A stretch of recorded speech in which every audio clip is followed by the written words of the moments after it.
Na mjambo mpenzi mtazamaji na karibu kwa runinga ya Mwanzo, ambapo leo ni siku ambayo chama cha Chadema kimedai kwamba wanahofia kwa uchaguzi mkuu wa mwaka 2025 pamoja na ule wa vijijini huenda ukawa si wa wazi, huru na haki. Na vile vile kongamano la mabadiliko ya Tabianchi imeingia siku ya pili, huku kwa na marais wa mataifa kadha wa kadha wakiweza kufika katika kongamano la leo. Mimi nafahamika kama Kevin Sewe na karibu katika taarifa zetu, na vile vile taarifa hizi nakujia moja kwa moja katika mtandao wetu ya kijamii ya Facebook na vile vile YouTube.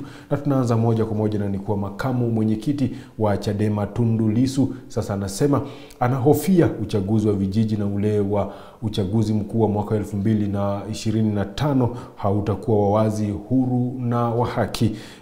Lissu anasema semi za mkuu wa jeshi la polisi la kujiandaa kwa uchaguzi mkuu unaleta tumbo joto kutokana na madai walihusika pakubwa katika wizi wa kura katika uchaguzi wa mwaka 2020 ambao ulimpa ushindi mkubwa aliyekuwa rais hayati John Pombe Magufuli.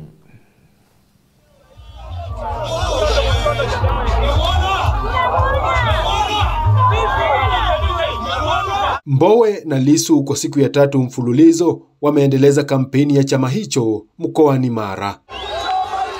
Mbowe alipiga kambi katika kijiji cha Buhemba, naye Lissu akapeleka kampeni ya chama hicho katika kijiji cha Shirati, wilaya ya Roia, ambapo wamekerwa mno na hatua ya serikali kwa kumbatia wageni hususan katika rasilimali za madini, huku kiwaacha wananchi wanaoishi kwenye maeneo hayo kwa umaskini. Kwa hiyo ndugu zangu wa Buhemba, nachowaomba katika hatua ya leo, tunapokwenda kujiandaa kwa chaguzi ya serikali za mitaa, serikali kuu, rais wa bunge, madiwani, lazima sasa wilaya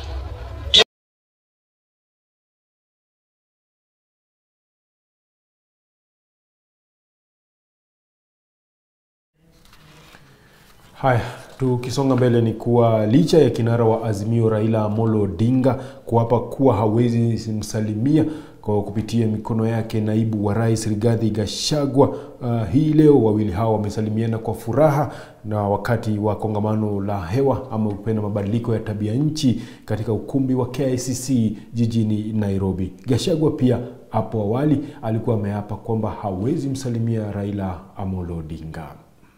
Uko tayari kutoka? Wangapi wanaunga mkono nione tena?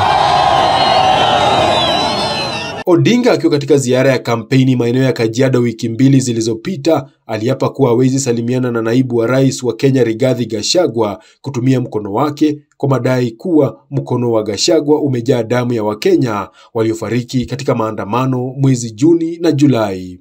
Odinga alisema Gachagua anahusishwa moja kwa moja na maafa hayo. Niambie bwana Gachagua, mdomo yako chafu, mkono yako chafu, mkono yako imejaa na damu ya vijana wetu ambayo umewaua. Umetuma polisi akanpiga risasi vijana wetu wakawaua. Kwa hiyo wewe ni mtu mchafu. Wewe maskani yako nitaka kwa jela ya Kamiti au Shimo la Tewa. Sawa? Si mtu wa kusalimiana naye. Kwa hivyo wananchi, mimi nataka mkae gangari. Mkae gangari. Ile timu yetu itazungumza kule. Lakini ikigonga mwamba, tutapiga firimbi. Mtamwambia nyinyi jitokeze. Vijana mko tayari? Mko tayari? Wangapi wako tayari? Nione mkono hapa. Na kwa mshangao wa Kenya wengi, bwana Odinga alifika katika kongamano la Afrika kuhusu mabadiliko ya tabia nchi linaloendelea katika jumba la mikutano ya kimataifa ya Kenyatta ya KICC na kukaribishwa na salamu ya tabasamu kubwa kutoka kwa bwana Gachagua. Nyuso za wawili hao zilionyesha furaha kubwa huku wakinongenezana. Baadaye bwana Gachagua alionekana akimuonyesha njia bwana Odinga.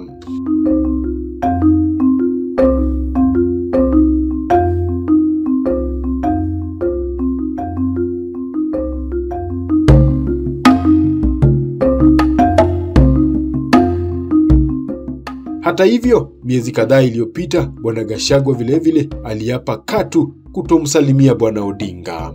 Former Prime Minister, my brother, hatukatai salamu, hatukatai maongeo. Najua kikwetu, hivi huyu governor atakwambia. Aguga modu wanarumone nyamu jiruri. Ona kanyoko ake kate.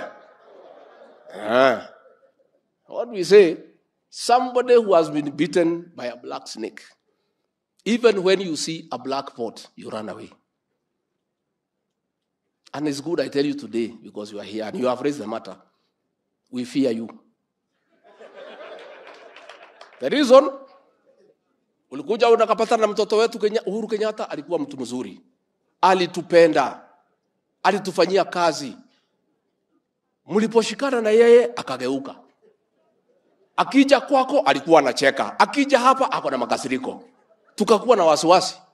That is the reason. And I must tell you, that is why tukisikia mambo ya salamu tunakuwa na uoga. Mimi mwenyewe Uhuru Kenyatta, I was his personal assistant. He was my best buddy. Tulikuwa tunakula pamoja, tunakunywa pamoja, anatembea kwangu, natembea kwake, watoto wetu walikuwa marafiki, mabibi zetu walikuwa marafiki. Aliposhikana na wewe akanigeuka mimi, anataka kunifunga. That is why we fear. I must tell you today, because that is why when Uhuru Kenyatta, before ashikana na wewe, alikuwa anaenda kanisani kila Jumapili. Muliposhikana hakwenda kanisani tena. That is why tuko na wasiwasi. Lakini if you assure us hakuna kitu tafanyika kwa rais wetu mkipatana, muendelee. Lakini sisi katika area hii tunaogopa.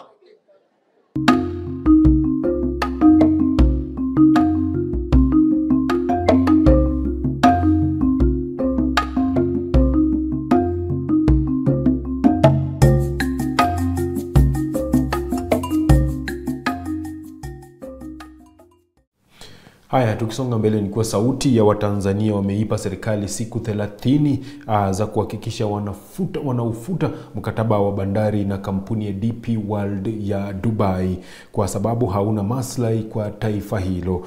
Wamebainisha kwamba iwapo serikali haitafuta kwa muda huo, basi wataandamana kushinikiza serikali ya Tanzania matakwa ya wananchi yatatekelezwa kwa mujibu wa kikatiba. Hayo yamesemwa hii leo katika mkutano wa waandishi wa habari jijini Dar es Salaam na kundi hilo.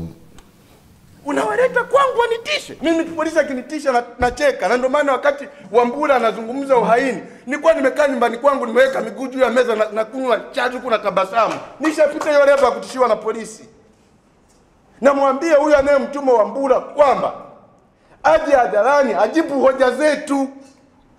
Watu tunalalamika nchi imeuzwa. Hatuoni rais akitoka hadharani kwamba yuko upande gani kwenye hii iga. Anaunga mkono au la, amekaa kimya na yeye ndio kiongozi wa mwisho. Sasa kama ameshindwa kuwajibika, urais sio uchifu. Samia anaweza kajiuzuru akaja mwingine bana. Lazima tuseme ukweli, tuambiane ukweli. Hatuwezi tukakaa hapa tukamung'unya meno. Rais kama hawezi kujibu hoja zetu, rais kama hawezi kuwasikiliza wananchi anaowaongoza, akae pembeni bana. Sisi hatubembelezani hapa. Sisi hatubembelezani. Kwa nimwambie kwamba kama anategemea polisi waje watuzuie hayo maandamano, hawa polisi ninawajua kama ninavyojua sehemu zangu za siri. Anajidanganya kabisa. Na ninajua engo zao zote. Ninajua udhaifu wao wote na wao wanajua hilo. Hii nefu za kutishwa na polisi mimi nimeteswa na vikosi vya task force. Task force ni muungano wa vikosi vya polisi, jeshi, uhamiaji, au kwa pamoja hao walifanya combination wakawa wananitesa kwa miaka 5. Alafu anakuja polisi mmoja anaitwa Wambura nitishe mimi kweli. Kwa hiyo hivyo niliofikia sidharau hizi. Wache dharau. Kwa sisi sasa tunawapa hizo siku 30. Baada hizo siku 30 kupita, kama hawatafanya haya tunawazungumza, basi wajiandae kwenye maandamano.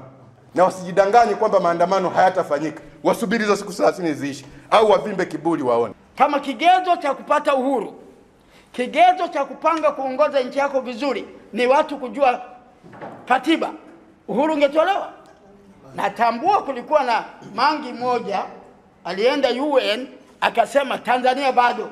Hao ndio hao kina Dumbaru, hao ndio hao kina Samia. Nadhani yule mangi mnamjua ambaye alienda UN akasema muda wa uhuru bado. Iko kwenye historia, mimi situngi. Tera yuko hapa anatokea kwa Mbatia anamjua. Sijui kama yuko mpaka leo. Alishafariki. Tunajua. Sasa hii ni kutuchezea. Lakini ya pili, unafikiri ni kwa sababu tu kweli wanania kutoa elimu? Mimi tafsiri yangu ya haraka, wanataka kutupiga bilioni 9 zile wanaenda kujenga majumba yao. Kwa sababu already toka mwaka jana kwa kutumia tume ya kurekebisha sheria walishazunguka kwenye halmashauri kadhaa. Sikumbuki jumla yote ni ngapi, mimi nimefikia hatua chache tu. Najua angalau mimi najua kama 7 ambazo walienda. Wakatoa semina za namna hiyo za kibaguzi. Unajenga katiba wakati unabagua watu. Kwa hiyo ndugu zangu, nataka niwahakikishie tuna nia njema na taifa letu. Lengo letu ni kutaka uwajibikaji. Bunge liwajibike. Waziri mwenye dhamana awajibike. Na kila mmoja kwenye nafasi yake awajibike. Hatufanyi hivi kwa sababu ya wivu, dini au giliba. Mtu mmoja nilimwambia, anasema, nikamwambia wewe hujui kwa nini nchi yetu hatuwezi kutengana? Kwa sababu tumepita sehemu mbalimbali. Mimi kufika hapa nina mchango wa BAKWATA katika elimu yangu. Hata mwe Christian. Utaniambiaje mimi nichukue mkuki ni stabu Muislamu? Nani hapa kwenye familia yake ana Muislamu? Nani? Confident akasema mimi niko hapa kwa sababu ni Mkristo, then I'm safe, I hate my Muslim brother. Nani anaweza kufanya hivi? Nataka nikuhakikishie, sio Quran, sio Biblia inayosema tuwe mafisadi na tufisidi mali ya nchi. Zote zinakataa ufisadi. Tusiruhusu majizi, majambazi na majitu yasiyowajibika kujificha chini ya dini zetu. Haya, tukisonga mbele ama tukirejelea taarifa yetu kuu ni kuwa makamu mwenyekiti wa Chadema Tundu Lissu sasa anasema anahofia uchaguzi wa vijiji na ule uchaguzi mkuu wa mwaka 2025 hautakuwa wa wazi, huru na wa haki. Anasema semi za mkuu wa jeshi la polisi la kujiandaa kwa uchaguzi mkuu unaleta tumbo joto kutokana na madai walihusika katika wizi wa kura katika uchaguzi wa mwaka 2020 ambao ulimpa aliyekuwa rais hayati John Pombe Magufuli ushindi mkubwa.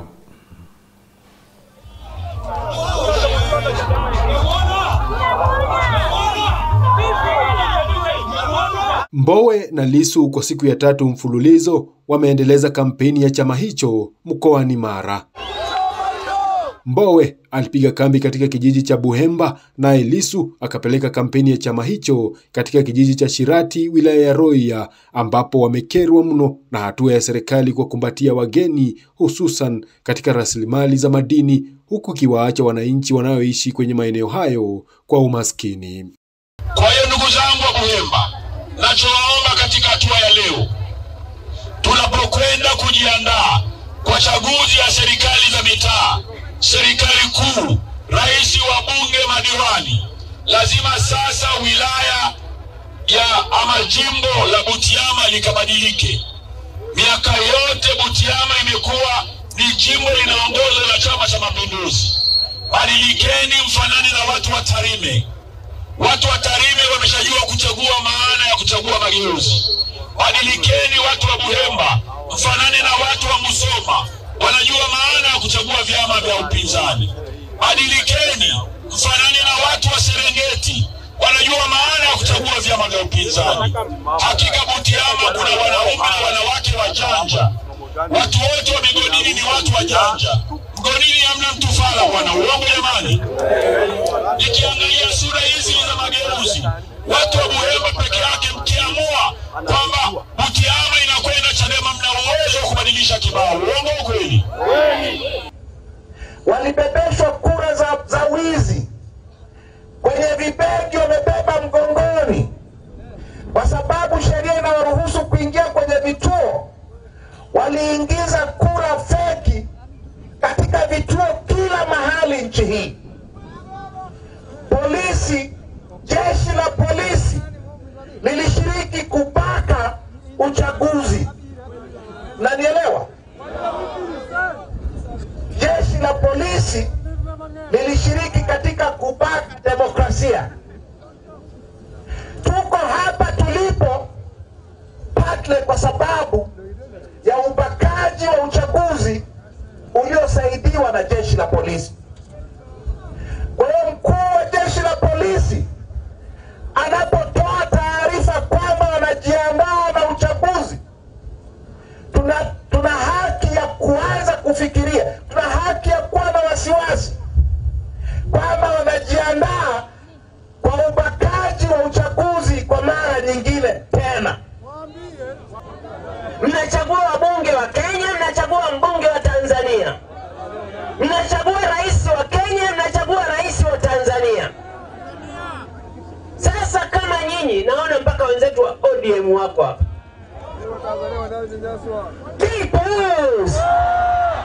Sasa ni hivi, dawa yao hawa kuwamwaga. CCM tufanye nini? Kuhusu katiba mpya, Lissu wamesema wao kama chama watafanya lolote lile kuhakikisha Tanzania inapata katiba mpya kabla ya uchaguzi wa kata na uchaguzi mkuu mwaka 2025. Inanipa mimi wasiwasi sana.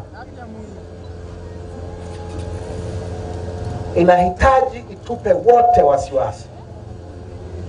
Na pendekezo langu kwenu ni kwamba kabla ya uchaguzi wa vijiji wa mwaka ujao na kabla ya uchaguzi mkuu wa 2025, tufanye lolote linalowezekana. Lolote linalowezekana. Tubadilishe katiba na mfumo wa uchaguzi.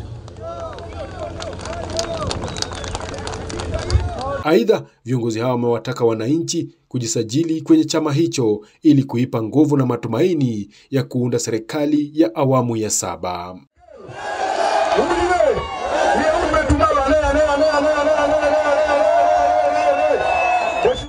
Haya, tuingilie katika taarifa ambayo limekutanisha mataifa kote duniani. Nchini Kenya kuhusiana na habari ya mabadiliko ya tabia nchi, na ni kwa katibu mkuu wa Umoja wa Mataifa Antonio Guterres amehimiza jumuiya ya kimataifa kuisaidia kuifanya Afrika kuwa nguvu ya nishati jadidifu, yani renewable energy, wakati wa mkutano wa kilele wa tabia nchi unaolenga kuvutia wawekezaji wa kimataifa ama wa kimazingira katika bara la Afrika. Guterres alikuwa akizungumza jijini Nairobi katika kongamano la mabadiliko ya tabia nchi linalohudhuriwa na viongozi kadhaa, akiwemo mwenyeji Rais William Ruto wa Kenya, Rais wa Tanzania Samia Suluhu, mwenzake wa Rwanda Paul Kagame, pamoja na vile vile Rais wa Msumbiji Filipe Nyusi.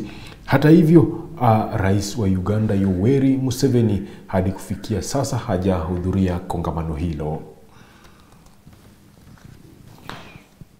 Mkutano huo wa siku 3 wa kilele ulioanza siku ya Jumatatu umewashirikisha wakuu wa nchi, serikali na viwanda, wakiwemo viongozi kutoka Msumbiji, Tanzania, Rwanda, Senegali, Comoros, Burundi, Nigeria na Sierra Leone, pamoja na katibu mkuu wa Umoja wa Mataifa Antonio Guterres, rais wa halmashauri kuu ya Umoja wa Ulaya Ursula von der Leyen, na mjumbe maalum wa serikali ya Marekani anayeshughulikia mabadiliko ya tabia nchi John Kerry. Akizungumza kwenye mkutano huo, katibu mkuu wa Umoja wa Mataifa Antonio Guterres amesema nishati jadidifu, yani renewable energy, inaweza kuwa muujiza wa Afrika, lakini akaongeza kuwa wananchi ndio wanapaswa kulifanya hilo litokee. Africa is home to 60% of the world's best solar resources, but only 2% of global investments in renewable energy over the last 2 decades. Now is the time to bring together African countries with developed countries, financial institutions and technological companies to create a true African renewable energy alliance. With adequate access to financial resources at reasonable cost and technological support, renewables could dramatically boost economies, grow new industries, create jobs, and drive development, including by reaching the over 600 million Africans living without access to power. Renewable energy could be the African miracle, but we must make it happen. We must all work together for Africa to become a renewable energy superpower. We are in word and deed full stakeholders in this global journey and its primary navigators at this stage. I urge everyone at this summit to exercise bold leadership and contribute to our efforts to reconfigure global markets and international institutions around African aspirations and strategic goals. I call on each one of you to do their part so that the potential that lies in our continent can deliver opportunities for Africa's youth, communities, enterprises, and nations to actualize a future for all of us. It is a matter of long-standing African wisdom that if you want to go fast, go alone. But if you want to go far, go with others. Human capital dividend in Africa is another force to reckon. To avoid the past mistakes in the history of our continent, we need to focus on human capital advancement by training our own people, especially youth, so as to be able to reap from these vast opportunities. We need to consider the climate crisis as an opportunity to address the youth unemployment challenges. Nishati safi ya mpito katika mataifa yanayoendelea duniani itakuwa muhimu ili kuweka hai lengo la makubaliano ya Paris la kupunguza ongezeko la joto duniani chini ya kiwango cha nyuzi joto 2 cha wakati wa kabla ya viwanda. Ili kufanikisha hilo, shirika la nishati la kimataifa linasema uwekezaji unahitaji kuongezeka hadi dola trilioni 2 kwa mwaka ndani ya muongo mmoja, hili likiwa ongezeko la mara 4. We have also been working closely with the International Monetary Fund as a participant in the Resilient and Sustainability Trust. We have access to long-term financing to further integrate climate into our economic policies. This is a good sign that the international community is taking seriously the call to reform our global financial architecture. But there is still room for improvement. In this context, I welcome the discussions held at the Paris Summit for a new global financial pact. The stakes are high and actions have to take place not tomorrow, but today and literally now. As Africans, we have no choice but to seize the moment to capitalize on its potential to offer solutions to green growth and decarbonization, and while creating resilience to its our communities and economies. We can no longer afford to address economic development, climate change, and African poverty burden in isolation. The interplay between development and climate change is undeniable, and this interlink demand integrated and coherent solution that will provide opportunity for socio-economic development of Africa. Hii leo mkutano huo umeshuhudia ahadi yake muhimu zaidi kufikia sasa, ambapo Umoja wa Falme za Kiarabu umetoa dola bilioni 4.5 za kupambana na uchafuzi wa mazingira. Umoja wa Falme za Kiarabu UAE pia utakuwa mwenyeji wa mkutano wa kilele wa COP28 mjini Dubai mwezi Novemba hadi Disemba. Haya, kongamano hilo litaendelea hapo kesho, na wakati kongamano hilo likiendelea ni kuwa kundi moja la wanaharakati walifanya maandamano ya amani katika jiji la Nairobi, ambapo walikuwa katika mitaa ya miji ya Nairobi nchini Kenya, wakati mkutano wa kilele wa hali ya hewa ama ukipenda mabadiliko ya Tabianchi ya Afrika ambao ulianza siku ya Jumatatu.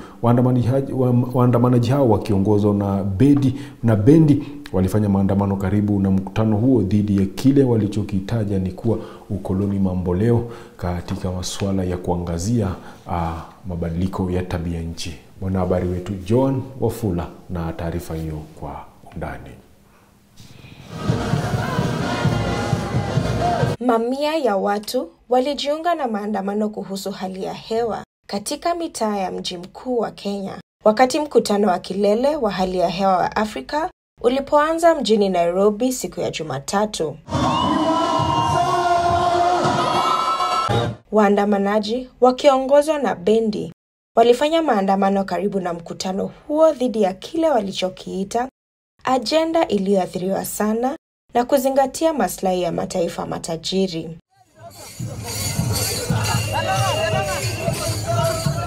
Kuna hali ya kuchanganyikiwa barani Afrika kuhusu kuombwa kujiendeleza kwa njia safi kuliko wachafuzi wakubwa duniani na kuifanya huku uungwaji mkono mwingi ambao umehaidiwa kutoonekana. Mwanaharakati kutoka shirika la Friends of the Earth Africa alitoa wito wa mageuzi wa mfumo mzima. Kifaa kimoja ambacho kililengwa kilikuwa masoko ya kaboni. Kwa miaka mingi, nchi zimewekeza ndani yake. Umoja wa Mataifa unaifafanua kama mfumo wa biashara ambao mikopo ya kaboni inauzwa na kununuliwa. Makampuni au watu binafsi wanaweza kutumia masoko ya kaboni kufidia utoaji wao wa gesi chafuzi kwa kununua mikopo ya kaboni kutoka kwa vyombo vinavyoondoa au kupunguza utoaji wa gesi chafuzi. We are here to demand that Africa's energy system must be decolonized. It must be brought out from the hands of the corporates. It is time for the African people to stand together and make a demand that what we need now is systems change, not climate change. What we need now is that Africa's energy system be decolonized. It should be put in the hands of people. This is not a time that we should promote carbon markets. It is not going to put an end to the different climate crises that Africa is today facing. We are really hoping that through this, we actually start to amplify the African voices, where then we can really make sure that governments listen to us. But we also build a collective so that across the different regions we come from, that people can start to recognize and push and hold their own governments to account. Because we cannot wait for an African event to hold our governments to account. But we hope that we will, using the different partnerships, the collaborations, the collective, we then can start to hold our governments to account. Baadhi ya waandamanaji walishikilia mabango wakidai kulengwa kwa nishati ya mafuta na kusisitiza kuwa kukomeshwa kwa kinyang'anyiro cha ukoloni mamboleo cha kutafuta mafuta na gesi barani Afrika. Ruto siku za nyuma alisema uraibu wa nishati ya mafuta lazima ikomeshwe.